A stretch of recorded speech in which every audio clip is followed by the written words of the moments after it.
YuGiBOOM Live, back at you with another piece of live content. As you guys know, we are severely impacted by the coronavirus, just like all of our fans and all of our listeners. And so we decided that instead of hanging out and playing Yu-Gi-Oh, we're going to bring you content by going live on YouTube. So today I am joined with the one and only Abe, one of our best content creators. What's up, Abe? Yo. And Abe is going to be bringing to you guys our first ever live deck profile. Abe, what do you have for everyone today? Today, we're going to be doing a little bit of alien shenanigans. A little bit of alien shenanigans? Okay, what made you want to do this one? Just, with the new link in Duel Overload, they finally got some support. And, it's just a really cool deck. It's really annoying, casual, if you can play it. Casual strategy if you just want to play, and do some shenanigans while you're playing. Especially because it's not that expensive. So that's one reason why it attracted me to the deck as well. And did it recently get support, or what's going on? Why all of a sudden aliens? We did aliens because it got the new link in Duel Overload. There's also another reptile support card with the reptilian, I forgot her name, Echidna or something like that in Duel Overload. So there's some reptile support. And yeah, that's really why I want to do the deck, just because it has a new link. Cool. And then is this your first time doing aliens? Are you a pro alien player? What's that like? No, I'm not pro alien, but this is my first time making aliens. So this is just what I come up with, especially, if you want to keep it as pure as you can. And yeah, like I said, they just have some really annoying effects, and I just thought it was really cool, like how they set up counters and things like that. Awesome. Okay, and last question. Is this our first Master Rule 5 deck profile? Yes, I guess. I mean, if you look at the extra deck, there's a lot of links actually, that you could play, because this deck is, you can summon out monsters pretty kind of easily once you start get the ball rolling. So you can do a lot of things. So there's just, a couple XCs you can play, you can synchro, and stuff. So it can be really toolboxy if you can find the right cards. And yeah, you can do a lot of, like I said, shenanigans, as I say. Cool. With this deck. Well, thank you so much for bringing this to us. Let's start off with the first card. All right, so the first card we're going to be playing is you got to play 3 Alien Ammonite. This card's really cool because when you normal summon it, you can special summon a level 4 lower alien from the graveyard. So you can go into level 5 synchros, you can go into the new link, the M frame, and you can just start doing stuff from there. So yeah, this card's really key. That's why you gotta play 3, because it's just easy synchro or linking stuff. So and you can even Trish with this, because a lot of the aliens are level 4. So, and he's a level 1 tuner, so you can do some Trish shenanigans as well. Cool. Can you do Chinabra too? The which card? The Chinabra? I feel like you mentioned that at one point. The Chinabra? Chum Bara, yeah. Chum Bara, sorry. The high speed Roy Chum Bara, yeah, because it's a level 5, so it's generic, so you can summon it really easily with this. Cool. All right, and for the next card, we play 2 Alien Dog. We only play 2 Alien Dog because when you normal summon an alien monster, you can special summon him. So it kind of ties in with the Ammonite. You can get more links out and things like that. It's not a tuner, which kind of sucks. But yeah, he's just a free special summon when you normal an alien. And for the next card, just 1 Alien Hunter. When he destroys a monster by battle with an A counter, he can attack again. That effect, he only has 1600 attack. That's why I only cut it. That's why I only play 1. But he's just there just for a name as well. He looks kind of cool. So that's why I just play 1. Does look pretty cool. And then the Alien Kid. We play 1 Alien Kid. Like I said, the same thing as well. He's kind of like a floodgate almost, because when he's out on the field, the only thing with these cards is that they're kind of old, so they don't have the new problem-solving card text. And his effect is place 1 A counter on each monster special summoned by your opponent, or something to that effect. So so it's kind of like a floodgate, and that way whatever your opponent keeps summoning something, you can put counters on it, and you can do some stuff with other cards in the deck. So that's why you just play 1, just because if you can get to him, you summon him. But other than that, that's all you really use him for. And for the next card, which is actually really important, is we play 3 Alien Overloads. He's really easy to summon because you can special summon him from your hand by removing 2 A counters from anywhere on the field. So usually you would want to stack A counters onto your opponent's monsters, and then you can start doing things. So with Alien Overload, you can special summon them by, like I said, removing 2 A counters. And you can remove them from anywhere, so like from your opponent, and then you can special summon him. And then his effect is once per turn, you can place 1 A counter on all monsters your opponent controls. Cool. So in tandem with that, the other effect that some of these alien monsters have is that whenever your opponent's monster attacks an alien monster with an A counter, it loses 300 attack during damage calculation. So, and that's stacked. So if you have 2 different monsters or 2 different aliens with the same effect to lower attack, it's stacked. So let's say if the monster has 2 A counters, that'll be 600 for the one monster, but then another 600 from another. So that would be minus 1200. So that can be really annoying to get around. So yeah, that's why Alien Overload, he's just really easy to summon, and he's just like, he's not a beater himself, but with his effect and to add A counters onto monsters, he can get over certain monsters because of the A counters placed on him.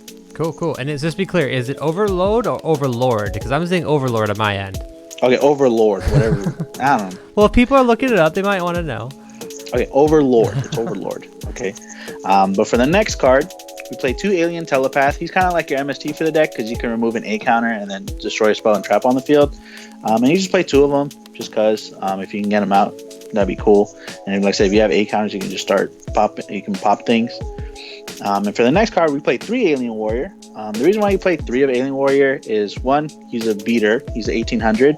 And second of all, if he gets destroyed in battle, the monster that destroyed it gets 2 A counters put on it. So that way you just want to like speed up counters on it. And yeah, he's just really cool. And then he just has a really good effect. That's why you play 3 of him. And for the next card was actually not an alien monster, but it's actually a reptilian monster from the reptilian archetype. It's Reptilian Lamia, I think that's the name. Mm-hmm. And her effect's pretty cool because you could target a monster your opponent controls, make its attack 0, and you special summon it. And that's pretty cool. I guess you can get over something. And the second effect, if it gets destroyed, I think that's what it says. You can target 2 monsters your opponent controls and make their attack 0. And why you want to do that is because, the first or second effect is because if later in the deck profile you'll see we play the Reptilian Echidna, and the Echidna you could search reptiles, and they're all reptiles. So yeah, we'll get into that later. But well, just for our fans who are listening, Abe is only seeing this off of a really tiny picture. That's how he's doing the card names right now. I have it all, but he can't actually see anything. So mad props to Abe for remembering all these cards so well. Yeah, I have to, or else how am I going to play the deck? That's true. And then for the next card, we do play 3 Rescue Rabbit because the aliens do have a normal alien monster.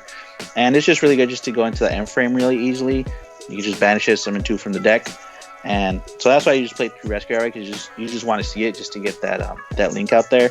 And coinciding with that, we play 3 Alien Shock Troopers just because, they're aliens and they're 1900.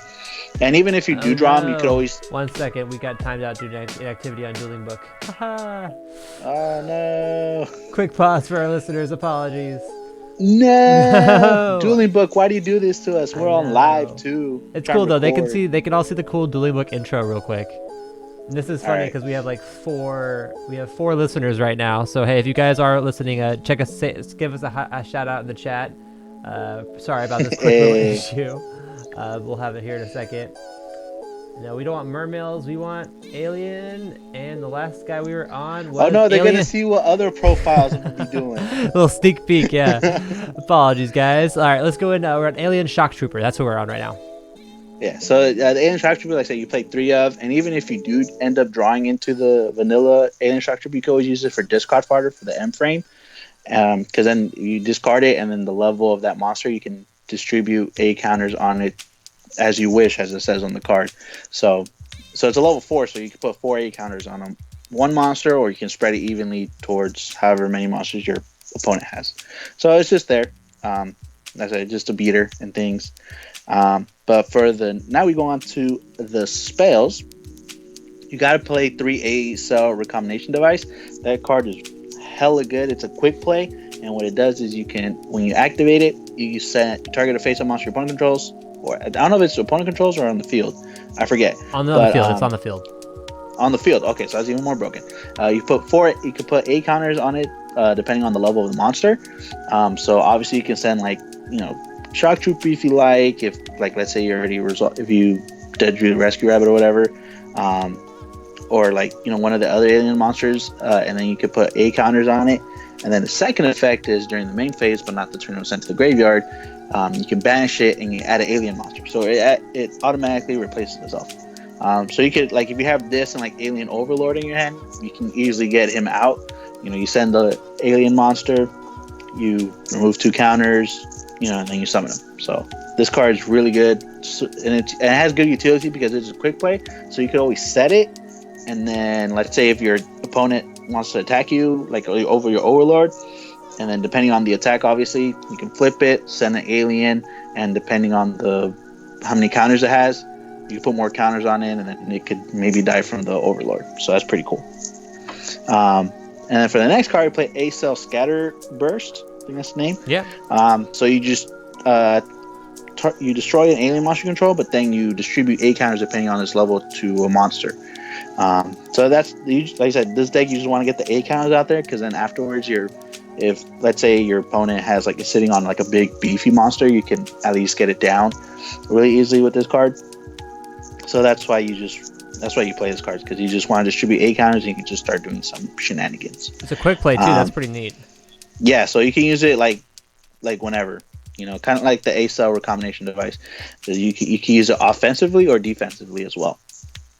Especially after if they already attacked, like your alien monster attacks, you could use it afterwards to maybe game your opponent or something. And for the next card, we played 3 Code A Ancient Ruins. So this card is whenever an alien monster is destroyed, you add you put a counter on it, and then you can remove 2 A counters from anyone on the field, and you summon an alien monster from your deck, or not from your deck, from your graveyard. Sorry, summon an alien monster from your graveyard. So if you get if you can just distribute 8 counters, accordingly on the field, you can summon for free on your turn as long as it doesn't get destroyed. So it's pretty cool. It kind of reminds me a little bit like a gateway. You can do some stuff with it. So that's why we played 3. Wow. And for the next card, or do you want to say something, Brent? No, I was just saying awesome. This is going great. For the next card, which probably in lines with the A-Cell recombination device as the best card, is the Mysterious Triangle. And it's also a quick play. But this card, you destroy a monster on the field with an A counter, and then you summon a level 4 alien monster from the deck. So it can be even your opponent's monsters. So if they want to destroy your monster or something, you could always play this. As long as it has an A counter, you destroy it and you summon one from the deck.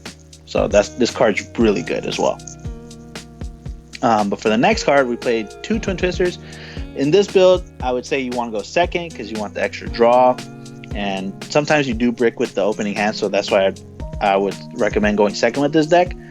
So we just played 2 Twin Twisters because in case they play a lot of back row, you can discard it. You can discard something and then just pop some spells and traps, because if they do have some traps or spells or whatever that can stop your summons, it really does hurt the deck, because then the deck can sometimes have a hard time recovering. That's why I played 2 Twin Twisters. And now onto the traps.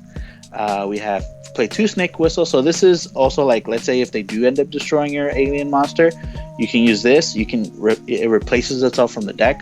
So it's kind of like it's a 1-for-1 when it comes to card advantage. But sometimes if let's say they do destroy it, so you get another monster from the deck for free. So that's kind of why you want to have it out there. Especially now with the Master Rule 5, we do play a good amount of level 4s, so that way you can go into rank 4s easily. You can go to King of Feral Imps and search out another monster in the next turn, hopefully. So that's why it's in the deck. And for the last card, we played 3 Solemn Warning. Honestly, if you're going second with this deck, if you have access to 3 Impermanence, I'd probably rather switch that out for this. But this is more of a budget alternative if you don't have Impermanence. You can play the 3 Solemn Warning instead. Just because I like Solemn Warning only because it can stop effects that summon or even an inherit summon. And in Judgment, it's good. It's live whenever, but sometimes if they have an effect that summons, Judgment can't really do anything, especially monster effects, with monster effects being so prevalent. So that's why I like Solemn Warning, just because it can stop effects that summon. Awesome. So we're going to go on to the extra deck. You see the first card is the Alien Link. Not the Alien Link, the Alien Synchro, sorry. Cosmic Fortress Golgar. What kind of sucks about this card, though, is that it's not called Alien. That's the only thing that sucks. You can't summon him back from the graveyard with, the Code Ancient Ruins or anything else, which kind of sucks. But that's besides the point. But he's a really good card.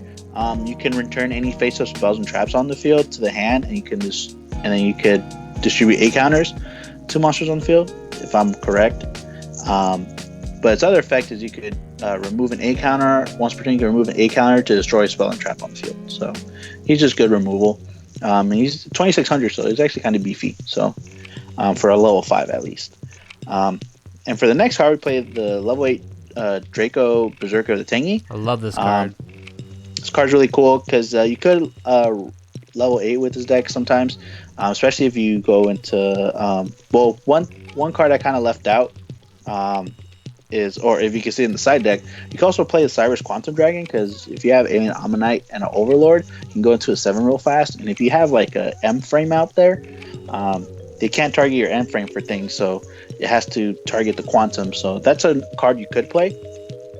But with the Draco monster, I do like it because it can, if your opponent activates a monster effect, you could just banish the monster. So he's just really cool, and he's just a beater too. Sometimes what this deck can lack, sometimes is a beater, and he's just a beater you can summon.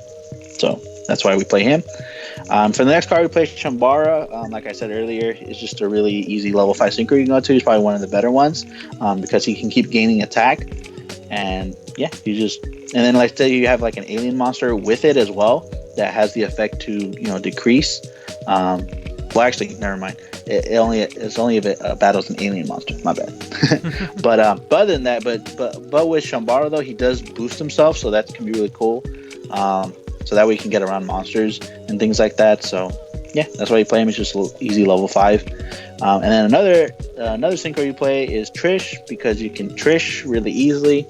If you already have a level 4 out, you have Ammonite in hand, you just normal Ammonite, summon another level 4 from the graveyard if you have one, and you can go into an easy Trish that way. So, but yeah, Trish is just really good because doesn't target, so you can get rid of Trish, your right? opponent's card. Trish.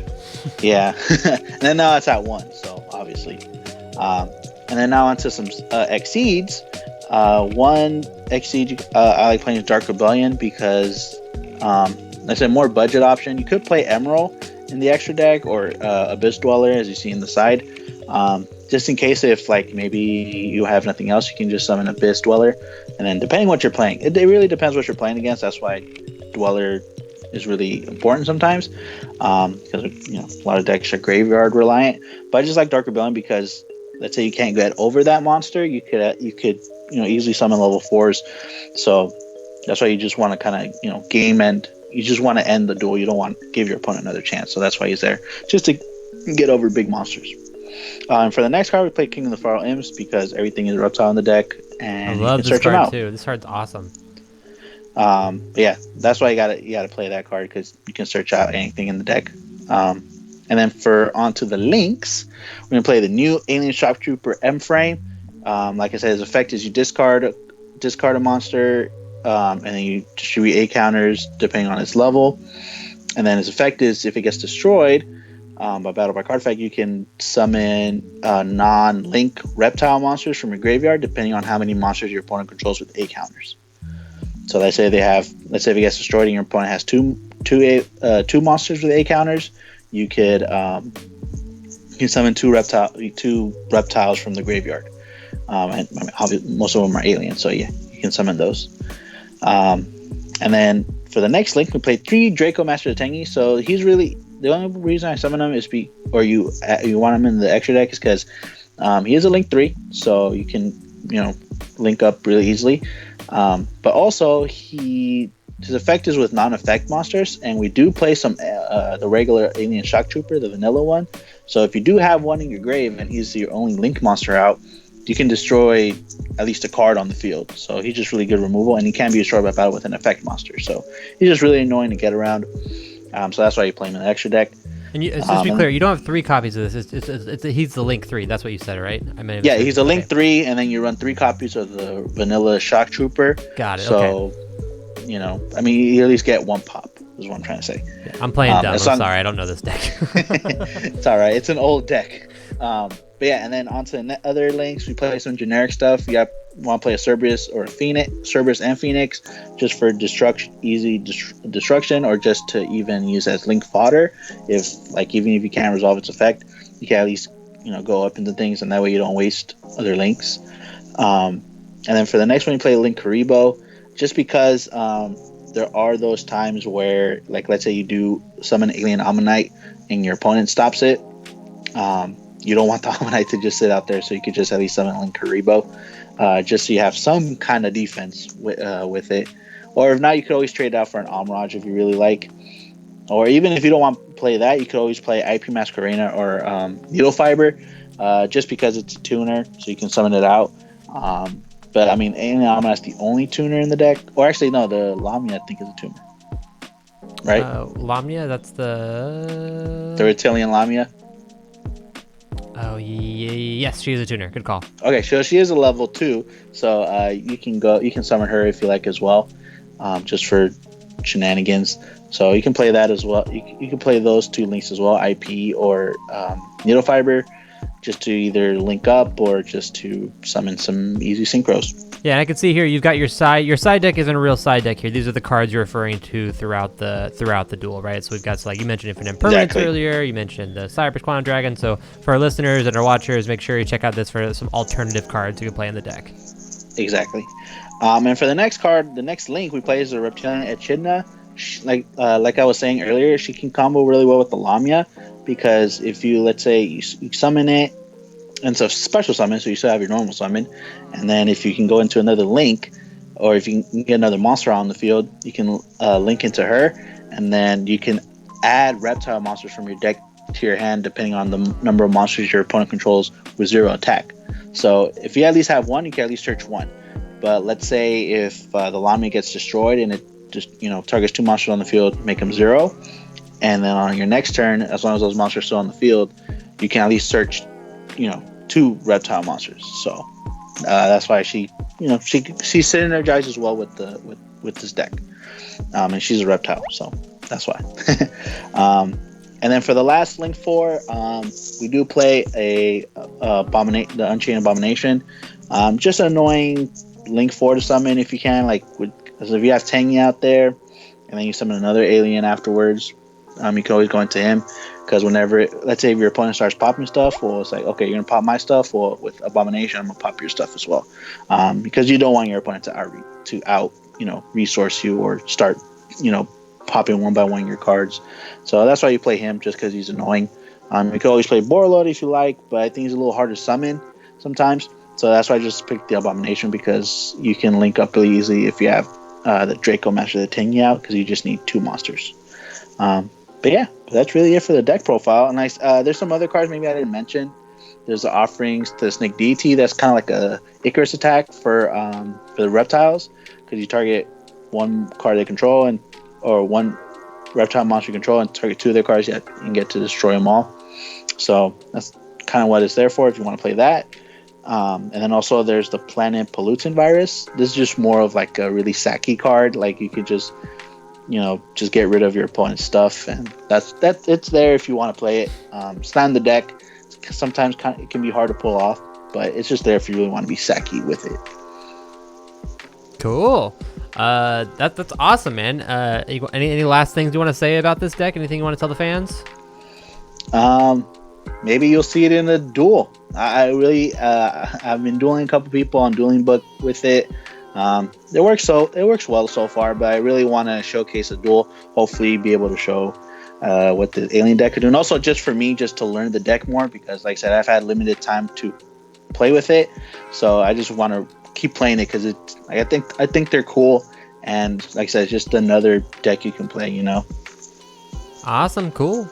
Well, hey, thank you so much, Abe, and to our listeners, please let us know in the comments if you guys like this deck, if you guys like this live format. You know, we need a little incentive to keep doing these, so let us know if you like it so we can keep doing it. We're going to try to eventually build a schedule around this so we can kind of have these going on a certain weekly basis. But yeah, please like. Especially with the corona going Especially around. with the corona, yeah. But if you like this video, please give it a like, a big old thumbs up. Please leave a comment letting you know if you like the video. And if you guys haven't already, please subscribe to YuGiBOOM. We are rapidly growing again. We're trying to produce more cool content. So please check us out. Thank you, Abe. Thanks to everyone watching, and peace out.